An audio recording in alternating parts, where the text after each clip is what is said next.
Ladies and gentlemen, distinguished guests, please welcome the Secretary of State, accompanied by the Ambassador at Large to monitor and combat trafficking in persons, and the 2023 TIP Report heroes.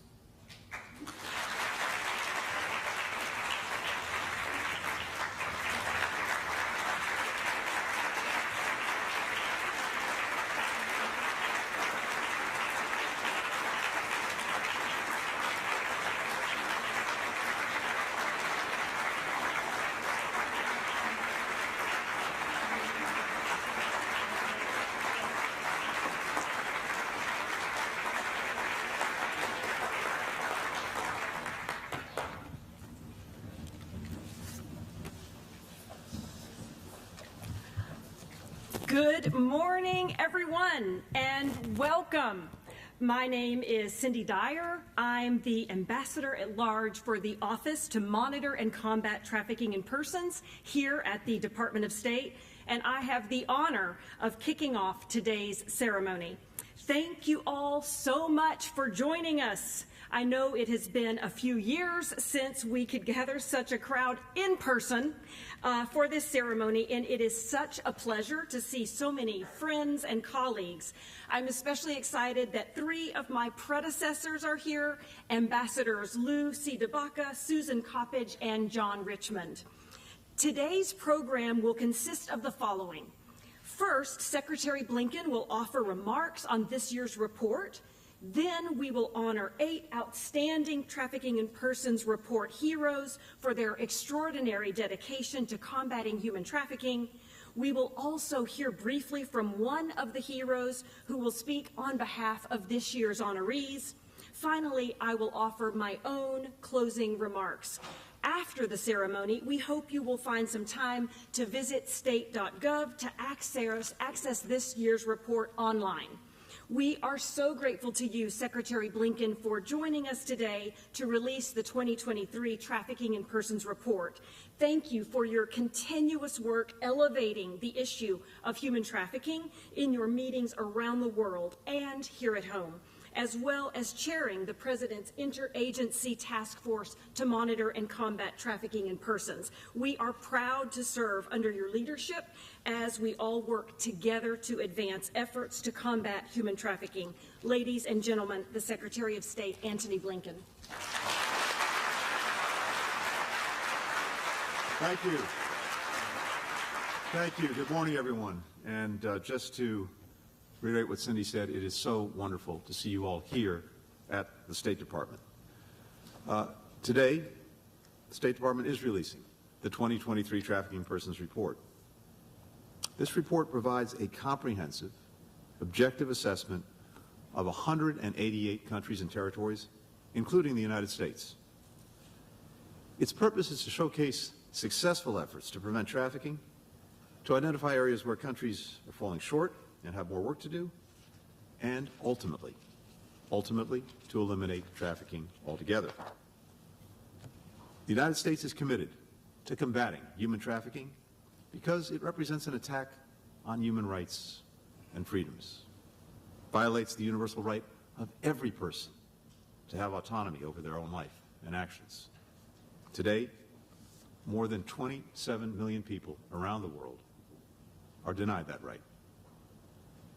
Trafficking harms our societies, weakening the rule of law, corrupting supply chains, exploiting workers, fueling violence. And it disproportionately impacts traditionally marginalized groups, women, LGBTQI+ individuals, persons with disabilities, ethnic and religious minorities. In his first year in office, President Biden released an updated National Action Plan to ensure that our policy response is keeping pace with what is an evolving challenge. Earlier this year, as the Ambassador noted, I chaired a meeting of the President's Interagency Task Force to monitor and combat trafficking in persons, where we reviewed steps that we've taken to implement the plan, prohibiting the importation of goods made with forced labor, imposing financial sanctions on those that knowingly profit from that labor, integrating racial equity into our anti-trafficking work, strengthening our efforts to counter online sexual exploitation and abuse of children.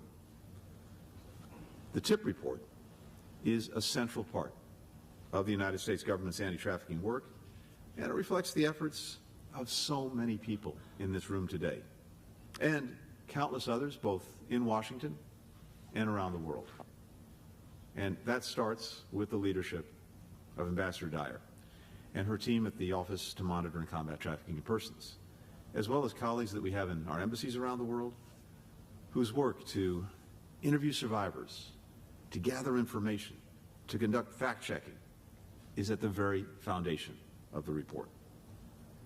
Bipartisan efforts in Congress, where there is an ironclad commitment and strong partnership to end trafficking, including Representative Chris Smith, who's been a longtime champion and who's here with us today. And I thank you for your presence and thank you for your leadership over so many years. And members of the U.S. Advisory Council on Human Trafficking and the Human Trafficking Expert Consultant Network, their insights, their ideas are indispensable to shaping and evaluating our policy and programs. And maybe most significantly, most importantly, we're grateful to the survivors whose courage, whose resilience, and whose perspectives inspire and inform all of our work. Finally, a very warm welcome to our 8 TIP heroes who are with us today. You'll hear a little bit more about them shortly. Journalists, activists, prosecutors, lawmakers, each of whom shares a commitment to stopping trafficking in all of its forms. This year's report shows a picture of steady progress around the world, with dozens of countries making significant strides in preventing trafficking, in protecting survivors, in prosecuting those who carry out this crime. In Seychelles, the national government offered enhanced training to airport staff and police officers to better spot trafficking.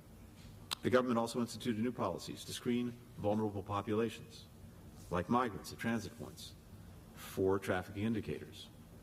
That's helped them identify more victims than ever before and convict a record number of traffickers. Hong Kong launched a new hotline to help trafficking victims report fraudulent overseas employment scams and to get help. In its first month, that hotline received hundreds of calls, leading to several investigations. In Denmark, authorities led a renewed focus on and committed additional resources to combating human trafficking, identifying more victims, prosecuting and convicting more traffickers. So, that's the good news, and these are just examples of it. The report also highlights a number of concerning trends. The first is the continued expansion of forced labor, as the pandemic disrupted supply chains around the world and spiked demand in certain industries like PPE production. Exploitative employers used a host of tactics to take advantage of lower paid and more vulnerable workers. The second is the rise in labor trafficking using online scams, which have proliferated as more of the world gains access to the internet. The pandemic supercharged this trend. Traffickers capitalized on widespread unemployment to recruit victims with fake job listings and then force them to run international scams. Third, the report exposes the risks facing an often overlooked segment of trafficking victims, boys and young men. According to a recent report by the United Nations Office on Drugs and Crime, between 2004 and 2020, the percentage of boys identified as victims of human trafficking rose fivefold. Now, for years, there's been a widely held but incorrect belief that trafficking affects exclusively female victims. This false perception has had some, quite frankly, devastating and tangible consequences, with far fewer support services typically allocated to male victims of trafficking.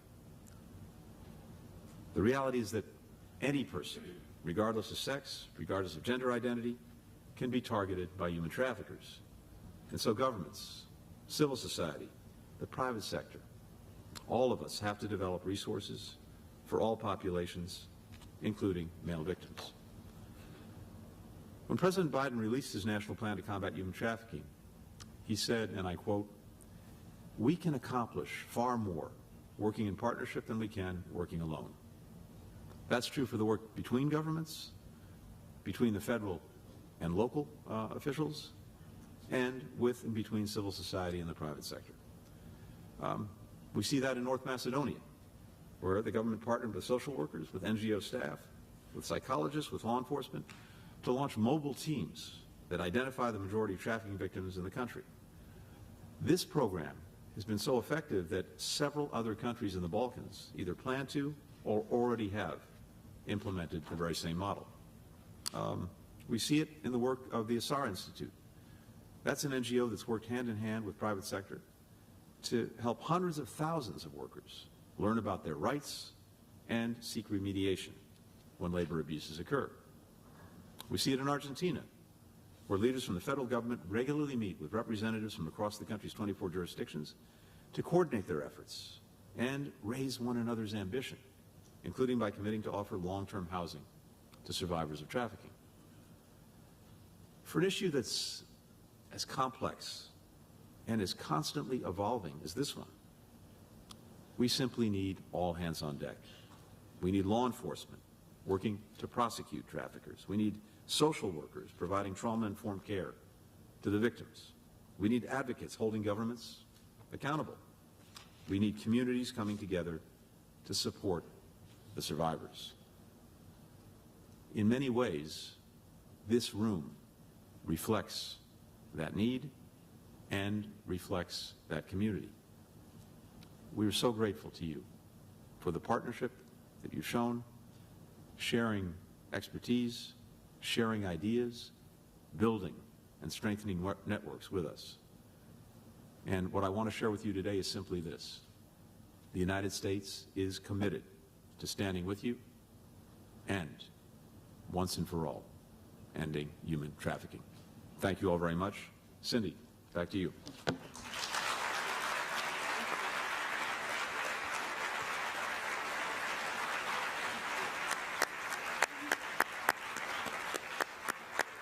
Thank you so much, Mr. Secretary, for those inspiring words. I am now delighted to turn our attention to celebrating the 2023 TIP Report Heroes. Please join me as we recognize and honor this year's 8 TIP Report Heroes. First, Pereza Lopez Loyola from Brazil.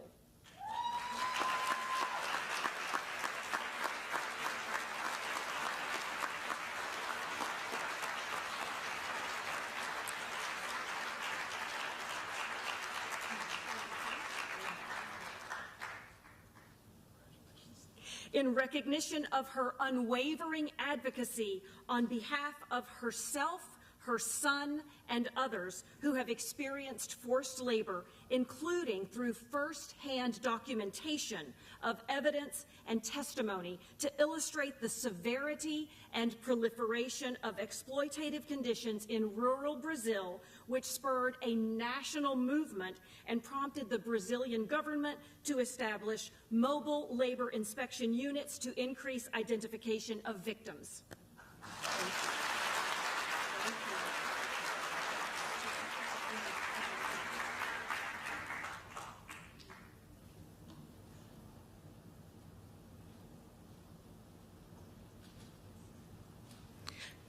And second, Mek Dara from Cambodia, in recognition of his courageous reporting on human trafficking for the purpose of forced criminality in Cambodia, which led to greater public awareness of and improvements in the Cambodian government's anti-trafficking response.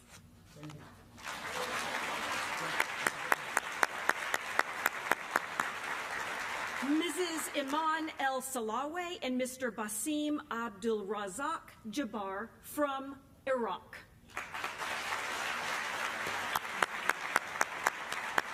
In recognition of their leadership and innovation in establishing FATE, Iraq's first NGO dedicated to ending human trafficking, which has helped release and support hundreds of individuals, including children and foreign nationals, from dangerous work conditions, forced labor, and sexual exploitation.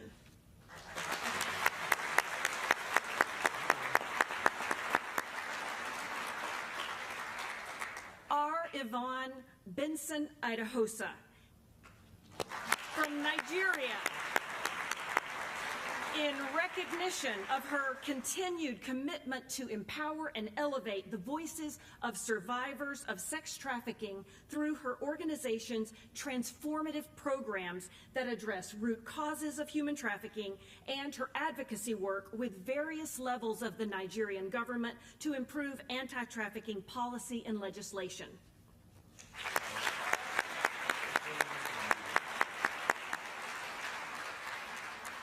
Zahir Ahmed from Pakistan. In recognition of his pivotal leadership in the application and modernization of anti-trafficking and anti-smuggling laws in Pakistan, the formulation and implementation of a national action plan to combat these crimes, and the improvement of coordination and cooperation efforts between law enforcement and civil society organizations.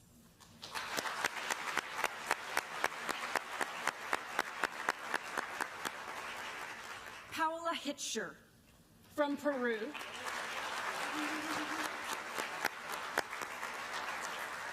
In recognition of her powerful use of innovative partnerships with the Peruvian Navy, National Police, and civil society to advance the investigation and prosecution of human trafficking cases in the Loreto region of Peru, despite a challenging environment of limited funding, security concerns, and limited state presence.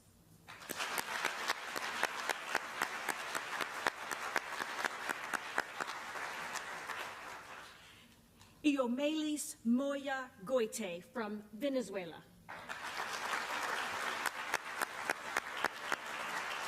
In recognition of her courageous work to investigate and document human trafficking crimes affecting marginalized indigenous communities that are hard to reach and frequently living under the control of illegal armed groups, drawing international attention to human trafficking crimes in Venezuela's mining sector, and providing support for international recommendations to prevent human trafficking of vulnerable populations. Thank you. And now we will hear from one of the 2023 TIP Report heroes. Please join me in welcoming R. Yvonne Benson Idahosa from Nigeria.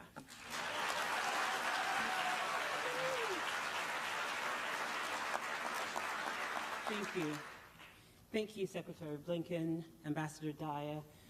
I'm honored to stand before you as a representative of so many who do this work of justice, of reconciliation, most without recognition, but with the same tenacity and compassion that each of us being recognized today do. Each of these heroes, Pereza, Mek, Iman, and Bazir, but Zahir, Paola, and Iomelis, exemplify courage in a moment in history where more than 27 million people are victimized by the evil that is human trafficking. Thank you to each of you and to all of you who fortify our arms for leading the change.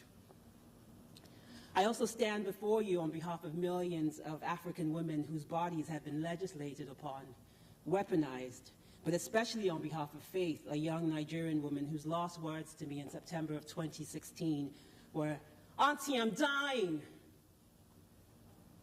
Those three words still echo in my mind and serve as the impetus for why we at Pathfinders, the NGO I founded to protect survivors and prevent the sex trafficking of Nigerian women at home and abroad, continue to do this work.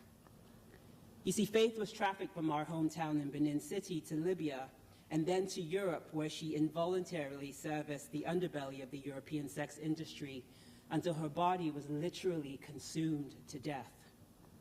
No one should ever be utilized as a product for consumption. Faith's story represents the reality of thousands of victims annually who are waiting for those of us with access and power and privilege to muster the social and economic courage to do for others what we do for ourselves. As visionaries who see the world as it should be, not as it is, The new face of our response requires a fundamental shift in consciousness that prioritizes reconciliation and promotes an integrated, intersectional, and interdependent methodology. You see, I'm not naive to ignore the geopolitical factors, the self-interest, the economic realities that have culminated in global divides that separate developing from the developed, that use the word global to demarcate north from south, and both in love and in war, other them, and hypocritically center us. Nor do I profess to have all the answers to the hard, inconvenient truths that allow for the proliferation of trafficking, that destabilize governments in the pursuit of national interest, that strong-arm countries into a legacy of imperialism. But what I do know is that we can all bear witness to the imports of human trafficking on our collective suffering and the erosion of our conscious, universal aspirations and inherent rights and dignity. And so today I offer considerations that are visible in plain sight, considerations that reframe these complex narratives and underscore the reality that one's interests, rights, and dignities are best preserved when those of others are equally preserved. Both postures are not diametrically opposed. To world leaders who have the power to disrupt trafficking, systemic failures of national and international governments that prioritize profit over people and arbitrary rules over good conscience can no longer be countenanced. We cannot, in good conscience, foster a world where vulnerabilities are abused or systemically condoned and exploited. World leaders must consistently reach across the borders and political divides, not to embrace those for whom seats at the table have been intentionally curated, but to invite and make room for those who have consistently been missing from it. Those who are the most impacted by the problems that human trafficking and its related geopolitical underbelly have created, i.e. survivors and local communities, are whose voices must now be consistently centered. The new face of this movement must democratize and shift power, reconcile, if you will, that power back to those who are seemingly powerless, so that they too can take responsibility to birth innovative solutions. World leaders must envisage partnerships that are laced with compassion and empathy, with the understanding that structural transformation demands a tenacious commitment to our collective long-term vision. To survivors and stakeholders who work tirelessly to restore dignity to those from whom it has been violently obliterated. We must enlarge our work from speaking truth to power to also speaking truth to the seemingly powerless, our local communities. We must unapologetically take up our space as global leaders who, because of our lived experience and expertise, not only deserve a seat at the table, but understand that we can create additional, more inclusive tables that diversify and center our voices. And finally, on a micro level,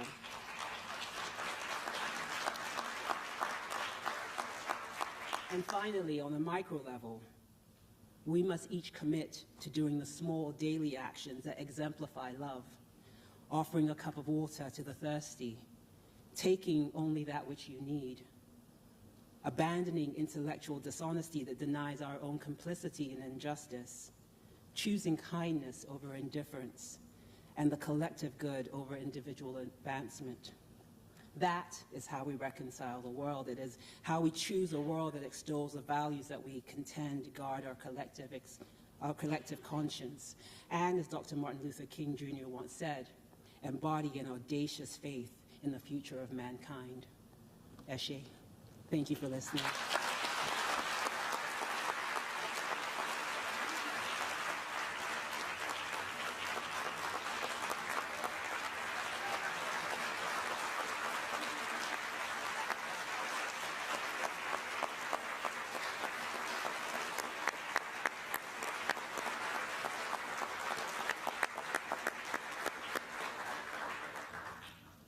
Now that's a hard act to follow. Next year, I'm going to speak first. Thank you, Yvonne, for sharing that important message on behalf of all of this year's heroes. Let's give this amazing group of leaders another round of applause.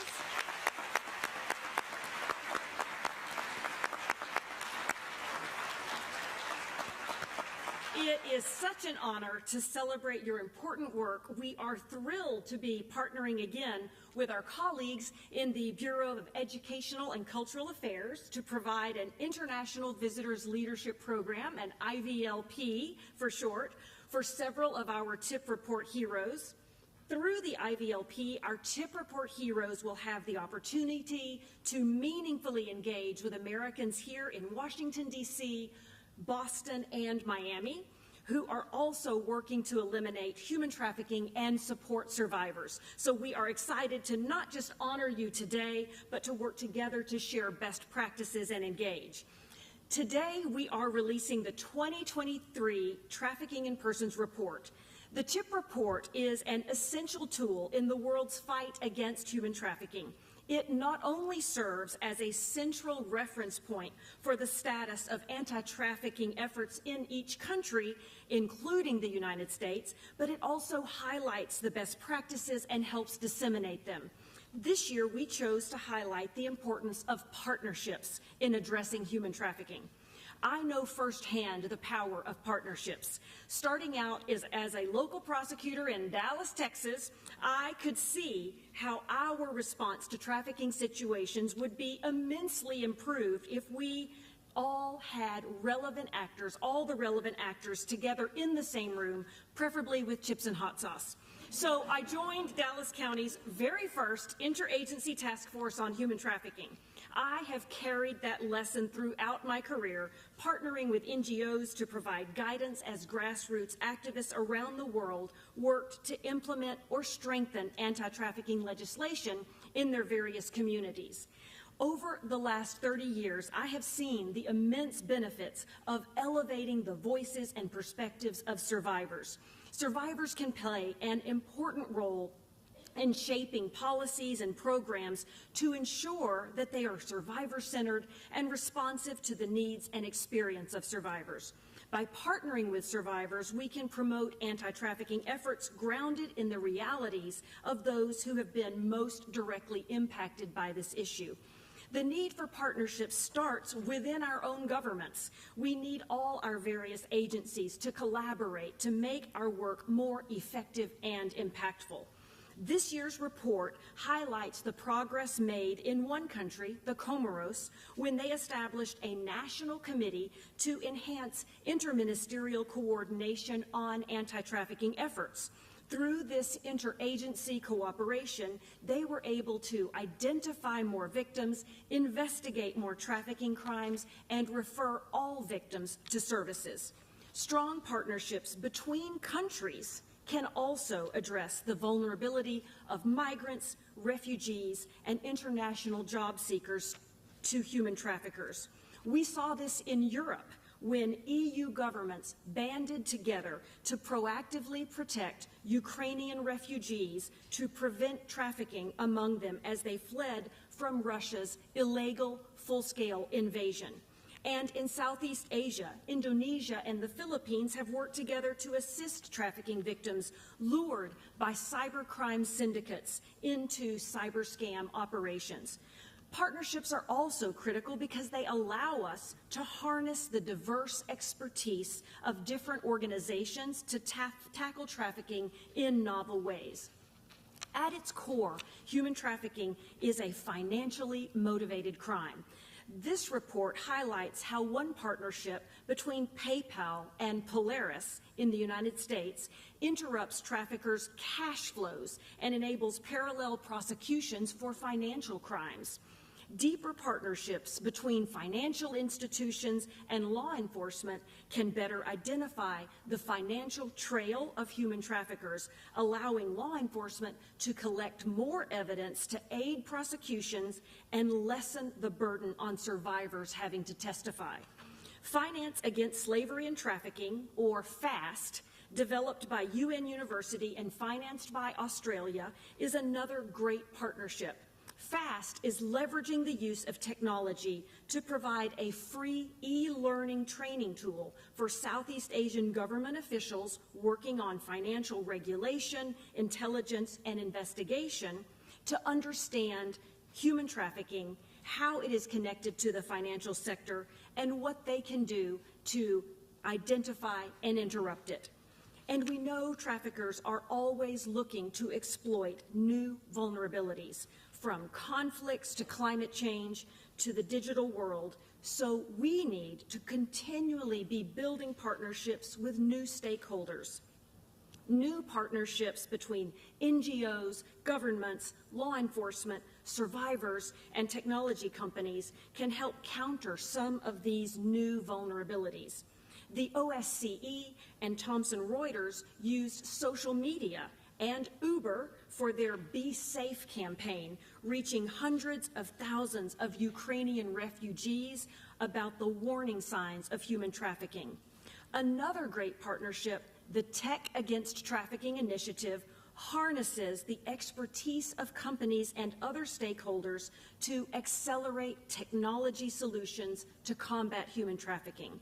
Through the Accelerator program, tech companies provide mentorship, education, and greater network access to assist anti-trafficking NGOs to pilot or scale up initiatives such as generating synthetic data to better share and analyze case information responsibly while protecting victim privacy. Survivors are some of our most important partners. Their lived experience can inform our programs and policies, ensuring we maintain a trauma-informed and victim-centered approach. More countries than ever are seeing the benefits of partnering with survivors to enhance their anti-trafficking work. Israel last year established an advisory committee, including 2 survivors to help address forced labor issues, while Australia and Canada committed to survivor engagement in their national action plans. Here at home, the U.S. government continues to pursue partnerships to advance our anti-trafficking work.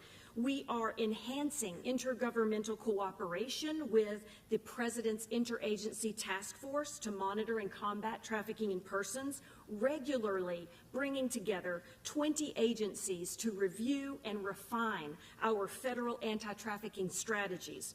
We are incorporating recommendations of survivors into our policymaking and programs at the highest levels, and working further to integrate survivors into all that we do, including through the work of the U.S. Advisory Council on Human Trafficking.